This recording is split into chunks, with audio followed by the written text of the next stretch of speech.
திளைப்போமே 1813 மூலமாய் நின்றாய். ஸ்ரீ மாதவ சிவஞான சுவாமிகள் விளக்குகிறார்.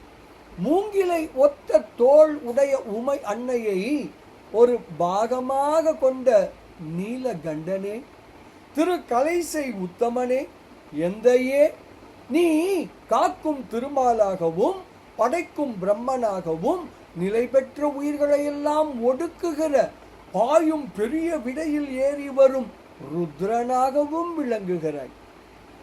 சொல்லப்படும் மூவர்க்கும் மூல காரணனாக நிற்கிறாய். இவ்வாறு பெத்த ஆன்மாக்களிடத்து மும்மூர்த்திகளாய் நிற்கிறாய். முத்தான்மாக்களிடத்து ஞாதிரு ஞான ஞேயங்களாக விளங்குகிறாய். இப்படியாக மூவர் கோன் முதல்வன் பெருமான் என்று விளக்குகிறார் ஸ்ரீ மாதவ சிவஞான சுவாமிகள். பாடலை காணலாமே.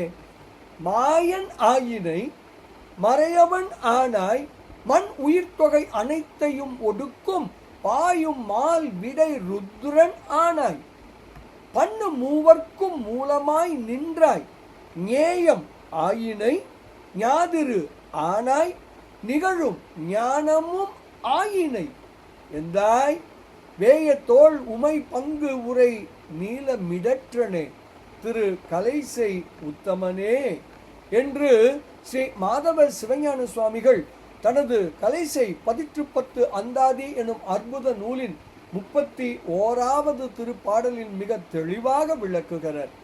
மூவர்கோன் அறிவோம், முதல்வன் என உணர்வோம், பேரானந்தத்தில் திளைப்போம் திளைப்போம் திளைப்போம்.